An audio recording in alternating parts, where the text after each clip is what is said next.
Welcome to WBC Faster Together, the LinkedIn Live series of Women Business Collaborative.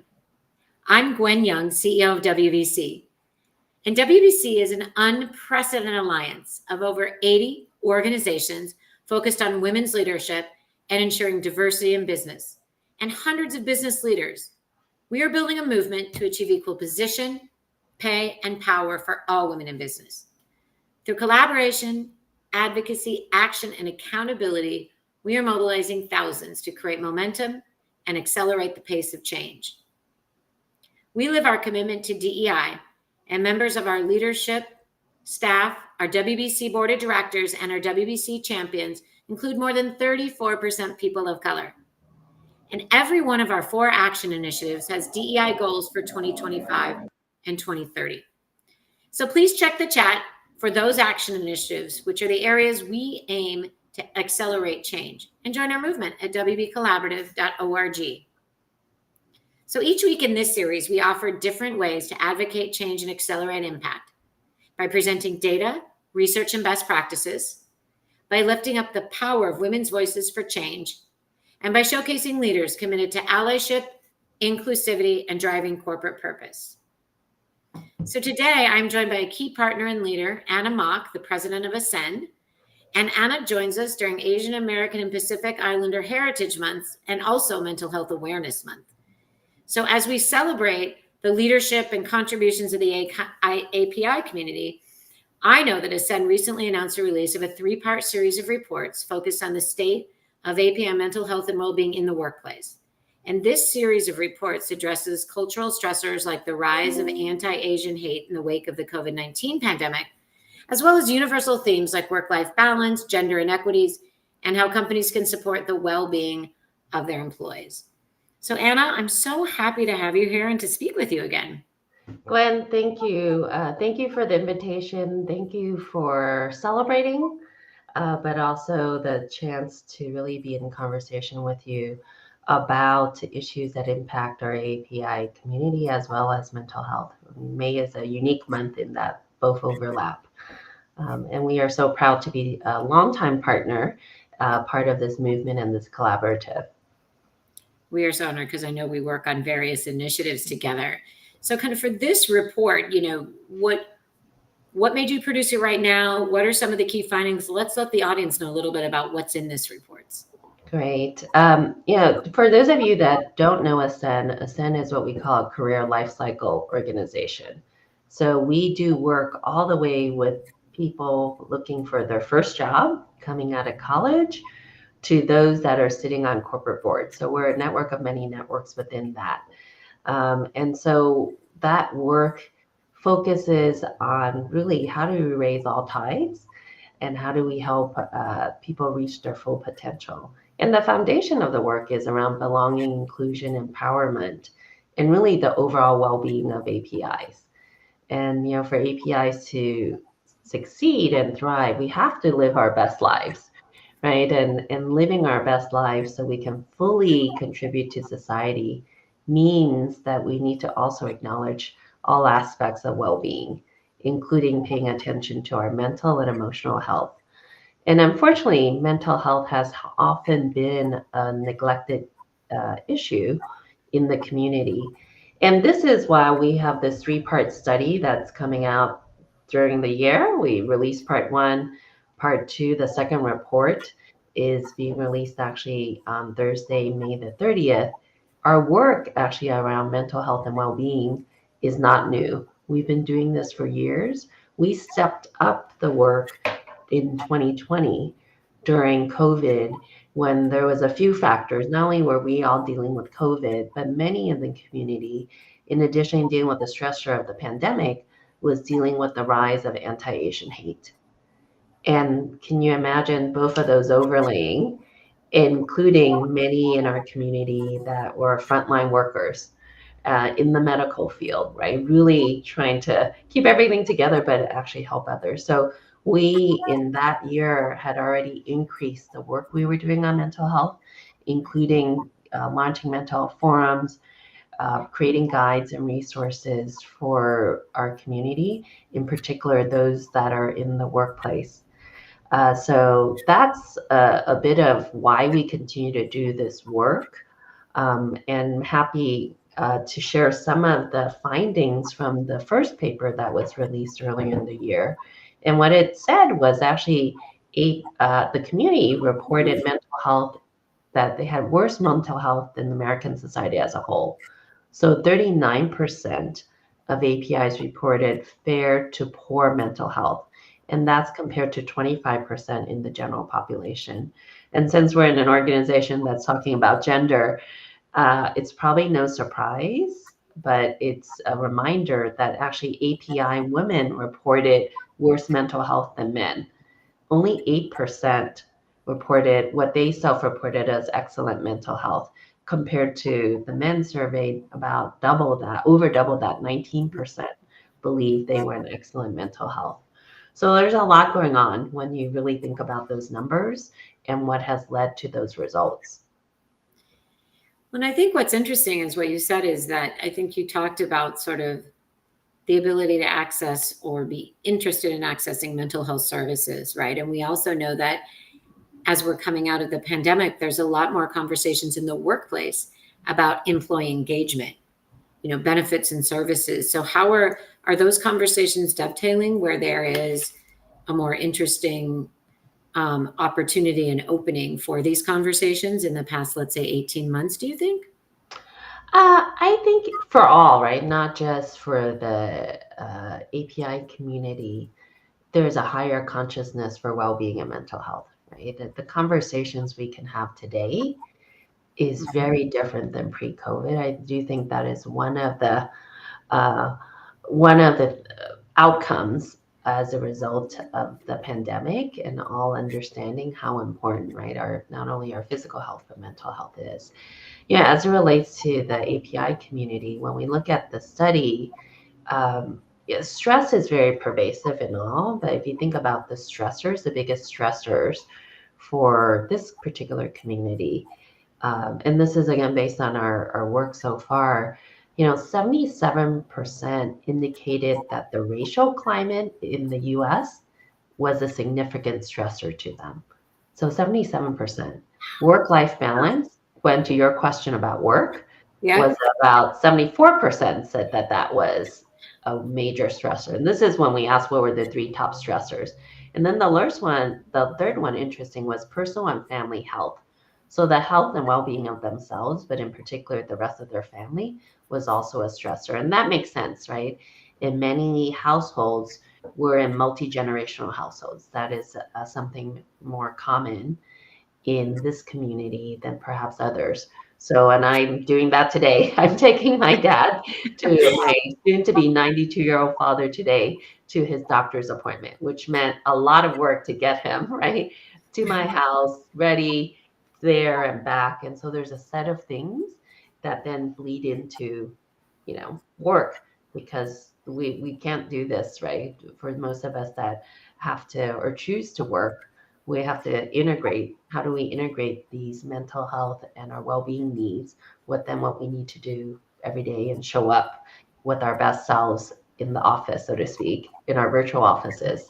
So that is a stressor that many have. And as you and I know, and we talk about a lot, those stressors, there's probably a pretty significant similarity. I think it's going to be more difference between sort of genders, right? In terms of men versus women versus workplace stress, racial equity stress, and personal and family health stress. Because you do measure that by gender, right? So I'm guessing that many of the stresses that come up when you look at it for kind of women are kind of all of those, but probably leaning heavier. More women find the personal and family stress and the workplace pressures. Am I correct on that? Yeah, I think that is what led to, right, the fact that I mentioned earlier, right? Only 8% believe they had excellent mental health. Compared to men, right? More than double men believe they have better excellent mental health, and that makes, in many ways, when you take a step back, right? I think in general, even though there's things to change that, women do tend to be the caregivers, right? We are the ones that are still carrying a heavier burden for our children, heavier burden or if you want to, I call it a privilege, but it still takes time, right? It still takes energy to care for our elders, right? To when people get sick in the household, we are the ones that have to try to make sure we hold it together to take care of everyone else in the household, right? There is still more of that resting on women, Mhm. whether by choice or by societal norms. In all cases, it's still a fact that more of that rests on women. You know, when we looked at some of the differences too between men and women, um, we found a few things that was interesting, right? Women were more likely than men to report that they were very stressed by a few factors that's probably more specific to women. One is the imposter syndrome, which again is not necessarily unique to the API community, but definitely exists in spades for women in the community. So 38% felt that they were very stressed from the imposter syndrome compared to 23% of men. Changes in abortion laws was another one. Yes. 30% said that was a key stressor for women compared to 13% for men. And then what we'll call intergenerational trauma and legacy burden.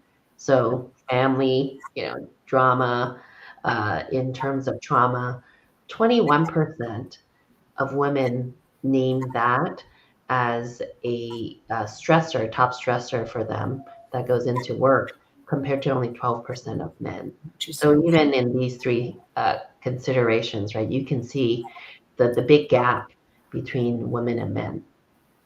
Absolutely. So when we bring that back to kind of the workplace, what we were talking about is, what have you seen and what is your network seeing in terms of what companies are doing or can be doing, right? Because now there's different conversations in how you're kind of managing your workplace, managing employees, policies and benefits, and also what you're doing as a company and how you're talking about it, correct? Yeah. So that's a good segue, Gwen. In our part three of this series, which will release in the fall, goes into some very specific tactics around what companies will we recommend companies to do. So I don't want to give it all away yet in advance of that, and it's very complex. But I would say one of the first things and you'll see this in the second paper that comes out next week, is I think both companies and us as managers and colleagues need to get a foundational understanding of what are some of these causes and some of the of good mental health and mental well-being, and also what are some of the barriers to people seeking mental health support.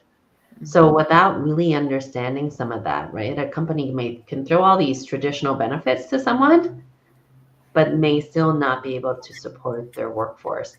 So a few of the barriers that APIs that maybe prevent or mitigate APIs from seeking more mental health support, even after if they've recognized that they have a need, is one, there's some structural barriers. And this is where it's tied to, what employers can do, right? Cost being one of them. Access being one of them. We tend to think everyone in the workforce, has access, but that's not true, right? There might be language barriers, cultural barriers. There's a lack of maybe people being able to get help from people that they think can understand, right, what their cultural issues are, or even gender issues. The second thing we believe is a barrier is really a lack of knowledge and familiarity. Culturally, our studies that 47% of our respondents didn't know how to talk about mental health. So if you can't talk about it, how Mhm. do you even recognize, right, that you need help? And third, specifically to the community, is there is a fair amount of stigma. There's stigma at large in the community, but in particular in this community. And it's reinforced by certain social cultural factors, right? In terms of Mhm. the fact that um, in in many Asian cultures, and again, we're talking about a lot of different ethnicities, right, that make up this big group over 40 countries, countries of origin. It's a very collectivist culture. Mhm. So it means we are focusing on the community needs and not our own needs, right? So Yep. sometimes. focusing on our own needs makes it seem like we're being selfish, and that actually goes against cultural norms. There's this concept of shame we talk about, right? Do we bring shame to the family if we have a mental health issue? There's a issue of what we call saving face in many Asian cultures, right? It may be perceived as a weakness around that. And then lastly, there's some generational experiences around hardship, right? So many of us, myself included, right, coming from immigrant parents who had to work really, really hard, it was a family construct of just kind of tough it out, right? Yes. You Yeah. you do it. We did You'll this. do it. Yeah. We, did you know that I had to lug water all the way from the well 10 miles to the house? Well, how do you compare that hardship with me now just feeling a little bit down? Yeah, You know, exactly. so there's all these factors that really come into the place. And what we tell is the first step, and what you'll see in the paper that's being released, is we have to really be able to put words and the right language around what this is, right? Mm-hmm. And also recognize we're really asking the community and employers to really recognize that, you know, not everyone shows our mental health challenges the same way. Mm-hmm. Not everyone receives the help the same way. And not everyone actually will even ask for help. And in fact, maybe the more pain they are in or the more they need it, the less they'll ask for help, Mm-hmm. which is a very nuanced and difficult issue. If you are an employer, right? Of, well, we offer it, why can't people just use it, Why can't right? people use it? Yeah, absolutely. And then, like you said, if you need it, but for whatever reason have a hard time accessing it or activating that, it doesn't allow you to show up and be your best self necessarily. So it's this kind of, cycle of how you work together in the workplace, in the home, and as a community to make sure people get what they need to be their best Yeah. selves. And it's a lot of modeling, right? I remember when my mom was sick with cancer when I was in college, her doctor had highly encouraged her to go and get some professional help, right? Because she was suffering from some depression and anxiety. She went to one appointment and then stopped. Mm-hmm. So if that's what's modeled in your household, that you don't need to seek help, any help, or talk about it, that's what our place of comfort is, right? But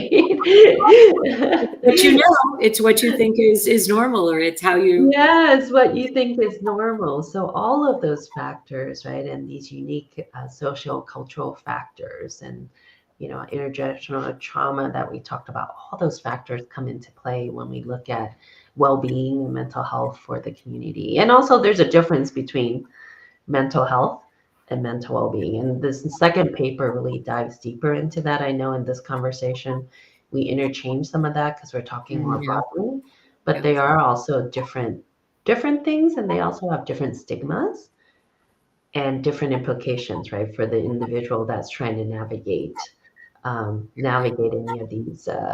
any of these priorities.